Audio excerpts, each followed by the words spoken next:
IPS officer, Bharatvarsh का वर्दी वाला ऑफिसर मुंबई की पुलिस की मदद करने जाता है ताकि मैं जो हूं इन्वेस्टिगेशन में तुम्हारी हेल्प करूं, उसको तुम ठप्पा मार के क्वारंटीन कर देते हो। लेकिन एक खोजी पत्रकार जो अपने आप को बड़ा पत्रकार कहते हैं, वो जाते हैं तो उनके लिए आप रेड कारपेट डाल देते हो कि नहीं नहीं सर आप आइए, आपको आप पे थोड़ी ना हम ठप्पा मारेंगे, आप आइए, आप मैडम रिया के घर जाइए और उनका जो है इमेज करेक्शन कीजिए। जो इसकी चैट से निकल के आया है कि 3-4 बूंद या तो कॉफी में दे दो या चाय में दे दो या पानी में दे दो, 30 से 40 मिनट के बाद किक लगेगी। ये कहती है नहीं नहीं नहीं वो कुछ है नहीं उस बारे में, और कहती है राजदीप सरदेसाई कहती है इस बारे में आप बात मत करो, जो नारकोटिक्स वाला एंगल है उसमें बात मत कीजिए क्योंकि इन्वेस्टिगेशन है, ऑनगोइंग इन्वेस्टिगेशन है, मैं उसको इन्फ्लुएंस नहीं करना चाहती। वाह भैया, बड़ा सही स्टाइल है तुम्हारा।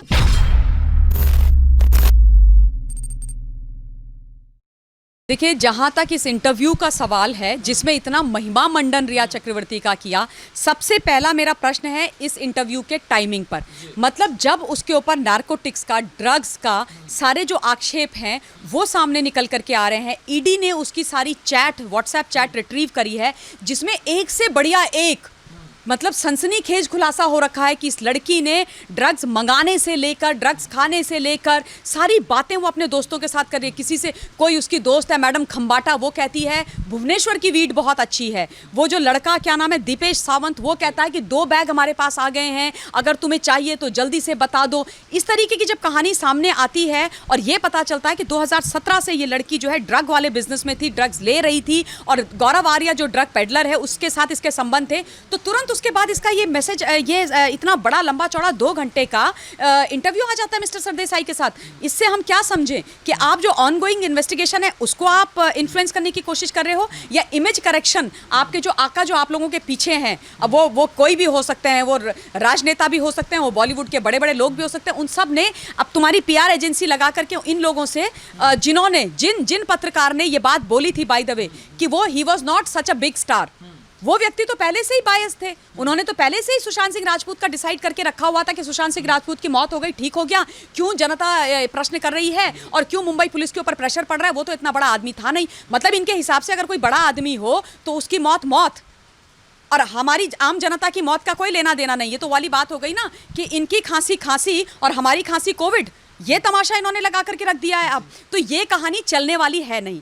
अब रिया चक्रवर्ती से जिस तरीके के क्वेश्चंस जो पूछे गए थे वो स्क्रिप्टेड क्वेश्चंस हैं सारे के सारे, वो उनको बताए गए थे, उनका वो जवाब दे रही थी, बड़े ही एरोगेंट तरीके से वो जवाब दे रही थी। देखिए, सबसे पहली बात जब उनसे पूछी गई ये बात कि आपको कब पता चला, तो मैडम कहती हैं कि मुझे पता चला यूरोप की ट्रिप में। जब मैं यूरोप की ट्रिप में सुशांत के साथ गई तो मुझे पता लगा कि इसको प्रॉब्लम है, ये जो है डिप्रेस्ड है। और यूरोप की ट्रिप पे जाने से पहले सुशांत ने मुझे बताया कि मुझे एंजाइटी होती है, मैं क्लॉस्ट्रोफोबिक हो जाता हूँ एयरक्राफ्ट के अंदर बैठने के लिए। वो लड़का जो इतने टाइम से जहाजों में उड़ रहा है, जो सिमुलेटर उड़ा रहा था, जिसकी विश थी कि वो प्लेन उड़ाए एक जमाने में, उसको इस लड़की ने अब क्लॉस्ट्रोफोबिक भी बना दिया। क्लॉस्ट्रोफोबिक भी इसने बना दिया। मतलब पहले इसने बनाया उसको डिप्रेस्ड, फिर बनाया स्किज़ोफ्रेनिक, फिर बनाया बाइपोलर, अब वो लड़का क्लॉस्ट्रोफोबिक भी हो गया, मर गया है, इसलिए उसकी पैरवी करने वाला कोई नहीं है। तो रिया चक्रवर्ती जो भी बोली वो चलेगा, हम चलने नहीं देंगे। वो कहती हैं कि उसने वो दवाई खाई, दवाई बिना प्रिस्क्रिप्शन के खाई, और 2013 से वो डिप्रेस था। 2013 से डिप्रेस था, उसके पिताजी को नहीं पता, उसके 4 बहनों को नहीं पता, अंकिता लोखंडे को नहीं पता। उसने ऑन कैमरा आकर के, ऑन रिकॉर्ड आकर के ये बात करी है कि वो बिल्कुल डिप्रेस था ही नहीं, उसको डिप्रेशन का मतलब कहीं से कोई निशान नहीं था। लेकिन ये मैडम को 1 साल में पता चल गया और एक ट्रिप में पता चल गया कि वो डिप्रेस था। दूसरी बात, ये मैडम कहती हैं ड्रग वाला एंगल। आप देखो कितनी शातिर ये लड़की है, इसके खूबसूरत चेहरे के पीछे कितना खतरनाक घिनौना चेहरा है इसका। ये लड़की कहती है कि सुशांत सिंह राजपूत ड्रग लेता था, मैं तो बड़ी पाक साफ हूं, मैं तो कोई ड्रग करती नहीं थी, मैंने आज तक ड्रग कभी ली नहीं है, चाहे तुम मेरा ब्लड टेस्ट करा दो। लेकिन SSR जो है वो ड्रग्स लेता था, वो जो बैन ड्रग है उसको लेता था। कितनी घटिया है ये लड़की, इसने उस लड़के को अब ड्रग एडिक्ट भी बना दिया। वो कह रही मैं छुड़ाने की भी कोशिश कर रही थी। हाँ, वो ड्रग एग्जैक्टली उसको ड्रग एडिक्ट बना दिया। जस्ट बिकॉज वो लड़का चला गया इस दुनिया से मर के, तो तुम सारी गंदगी उसके मुंह पर, उसके ऊपर थोप के रख दो। तुम्हारी चैट निकल के आ रही है, ड्रग लेने और देने की बात तुम कर रही हो, सारे लोगों से ड्रग मंगाना करना, ये जो बैन ड्रग है ये सारी कहानियां तुम कर रही हो। और उसके बाद तुम, वो लड़का मर गया तो तुमने एक और कर दिया, डिप्रेस्ड कर दिया, उसके बाद तुमने उसको स्किज़ोफ्रेनिक कर दिया, फिर बाइपोलर कर दिया, उसके बाद क्लॉस्ट्रोफोबिक कर दिया और ड्रग एडिक्ट भी कर दिया। मतलब सारी भी परेशानियां उसमें थी। और अगर थी और ये वो इसके सामने वो ड्रग ले रहा था और इसको ये कह रही कि मैं छुड़ाने की कोशिश कर रही थी, तो सुशांत को ही छोड़ देती ना। तुम क्यों एक ड्रग जो बंदा लेता है, ड्रग एडिक्ट है, उसके साथ क्यों तुम रह रही थी? और क्यों तुमने उसके परिवार वालों को नहीं बताया? और कैसे उसके परिवार वालों को, पूरी दुनिया को नहीं पता था, सिर्फ तेरे को पता था कि वो ड्रग्स ले रहा है, ड्रग ले रहा है? मगर मैम, जो आपने टाइमिंग पे सवाल उठाया, सवाल ये उठता है कि जब ड्रग कनेक्शन निकलता है, कि राजीव सरदेसाई भी पूछ रहे थे कि ये समय आपने क्यों चुना, इस समय आपने इंटरव्यू क्यों किया, तो उन्होंने कहा कि सुशांत मेरे सपने में आए थे और कह रहे थे कि आप सच्चाई बताओ सबको। बिल्कुल।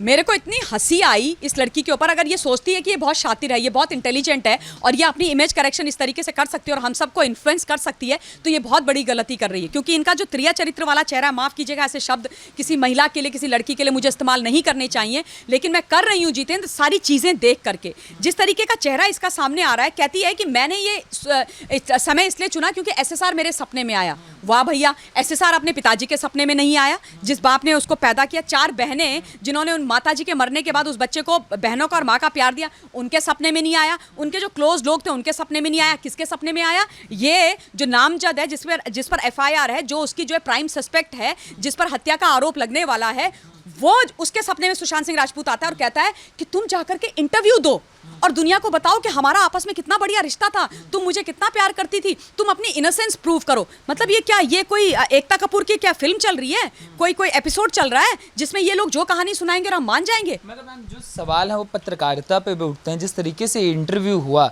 जनता यही सवाल उठा रही है कि इंटरव्यू था, इन्वेस्टिगेशन, एक इंटरव्यू एक इन्वेस्टिगेशन की तरह होता है। ये इंटरव्यू था, ये PR चल रहा था कि PR एजेंसी ने आपको दिया है, उस तरीके से आप कीजिए, कोई क्वेश्चन नहीं करना। आपके लिए भी जस्टिस उन्होंने चलाया कि जस्टिस फॉर सुशांत चला, तो जस्टिस फॉर रिया भी चलना चाहिए। और रिया ने उससे पहले क्रेडिट भी चैनल को दे दिया कि आप जैसे कुछ चैनल बचे हुए हैं जो सच्चाई दिखाने में पीछे नहीं हटते।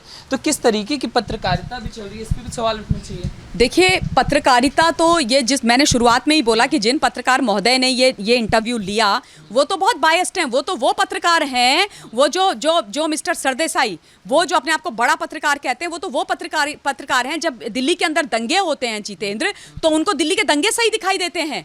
जब अफजल गुरु की हैंगिंग होती है तो उसके साथ जाकर के खड़े हो जाते हैं। जब JNU के अंदर नारे लगते हैं कि अफजल हम शर्मिंदा हैं क्योंकि तुम्हारे कातिल जिंदा हैं, और भारत की बर्बादी के नारे लगते हैं, तो ये उनके साथ खड़े हो जाते हैं। ये वो पत्रकार हैं। इन्होंने, इनका इतिहास जो है ना, अगर आप खोद के निकालेंगे, मेरी बात पे मत जाइए, देखिए इन्होंने क्या क्या कृत्य किए हैं। तो जो लोग माँ भारती के साथ नहीं खड़े हो सकते, जो हिंदुस्तान की जनता के साथ नहीं खड़े हो सकते, वो एक बच्चे को न्याय दिलाने की बात करेंगे? सवाल तो ये भी उठता है ना कि रिया ने कौन सा ऑस्कर जीत रखा था जो बड़ी होगी, जिसका आप इंटरव्यू लेने चले गए। और सवाल ये भी उठता है कि BMC, जिन्होंने, जब इन्वेस्टिगेशन ऑफिसर जाता है बिहार से महाराष्ट्र, तो उसको आप क्वारंटीन कर लेते हैं, मगर ये जब दिल्ली से चल के जाते हैं तो आप कुछ नहीं करते। देखिए, 2-3 चीजें हैं। पहली बात, जब मिस्टर राजदीप सरदेसाई वहां पर लैंड करे, ये बात मैंने कल भी बोली थी, उसके बाद उनको परमिशन कैसे मिल गई वहां पर जाकर के रिया से 1-to-1 इंटरव्यू करने की?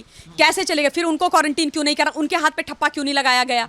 इसका मतलब महाराष्ट्र की सरकार इसके पीछे है। इसका मतलब महाराष्ट्र की सरकार उसकी इमेज करेक्शन करने की कोशिश कर रही है। अब वो महाराष्ट्र की सरकार उसका इमेज करेक्शन क्यों करवाना चाह रही है? रिया चक्रवर्ती का क्या झोल है, क्या झपाटा है इसके पीछे? ये बात अब अगर हम सच्चाई बोलेंगे तो ये लोग बोलेंगे कि नहीं जनता बोल रही है। तुम बुलवा रहे हो, तुम ऐसी हरकतें कर रहे हो, तो हम नहीं बोलेंगे। एक IPS ऑफिसर, भारतवर्ष का वर्दी वाला ऑफिसर, मुंबई की पुलिस की मदद करने जाता है ताकि मैं जो हूं इन्वेस्टिगेशन में तुम्हारी हेल्प करूं, उसको तुम ठप्पा मार के क्वारंटीन कर देते हो। लेकिन एक खोजी पत्रकार जो अपने आप को बड़ा पत्रकार कहते हैं, वो जाते हैं तो उनके लिए आप रेड कारपेट डाल देते हो कि नहीं सर आप आइए, आप पे थोड़ी ना हम ठप्पा मारेंगे, आप आइए, आप मैडम रिया के घर जाइए और उनका जो है इमेज करेक्शन कीजिए। ये लड़की मतलब इतनी खराब है, इतनी गंदी है, इसके संस्कार इतने गंदे हैं।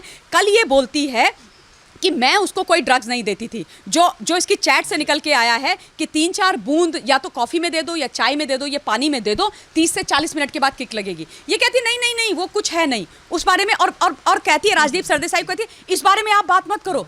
जो नारकोटिक्स वाला एंगल है उसमें बात मत कीजिए, क्योंकि इन्वेस्टिगेशन है, ऑनगोइंग इन्वेस्टिगेशन है, मैं उसको इन्फ्लुएंस नहीं करना चाहती। वाह भैया, बड़ा सही स्टाइल है तुम्हारा। मतलब जिस हिस्से में जो तुम्हारा इतना संदिग्ध हिस्सा सामने आ रहा है उस पर तुम बात नहीं करोगी और बाकी की सारी चीज़ों पे तुम बात करोगी। कायदे से तुम नामजद हो, तुम अक्यूज्ड नंबर 1 हो, तुम इसकी संदिग्ध हो, तुम्हें इंटरव्यू देना ही नहीं चाहिए था, तुम्हें इस बारे में बात ही नहीं करनी चाहिए थी। अब तुम बिट्स एंड पीसेस में सेलेक्ट करोगी कि मैं नारकोटिक्स के बारे में बात नहीं करूंगी, लेकिन मैं सुशांत सिंह राजपूत के पिताजी के का कैरेक्टर असैसिनेट करूंगी, बोलूंगी कि उनको कैसे पता था 15 करोड़ रुपए उसके पास थे। मैं उसकी बहन के चरित्र का हनन करूंगी, बोलूंगी कि उसने मुझे मॉलेस्ट किया था, वो उससे ऑनगोइंग प्रोसेस खराब नहीं होता है। मैं, आप सोचो, उसने यहाँ तक कर दिया, उनकी माताजी जिनका इतने समय पहले स्वर्गवास हो गया, उसको वो लड़की यहाँ घसीट के ले आई।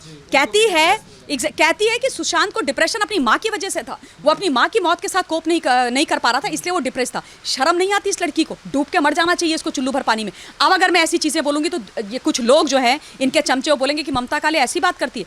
कैसे ना करूँ भाई, कैसे ना करूँ? मैं भी एक औरत हूँ, मुझे नहीं दिख रहा है? एक माँ जो चली गई है ऊपर, वो बच्चा अगर उसको डिप्रेस्ड होना था वो तब हो जाता ना, तब हो जाता। अच्छा खासा सेन लड़का, स्वस्थ फिजिकली मेंटली सबके साथ ठीक था। 1 साल में ऐसा क्या हो गया कि तुमने डिप्रेस्ड उसको कर दिया, तुमने उसको खत्म कर दिया।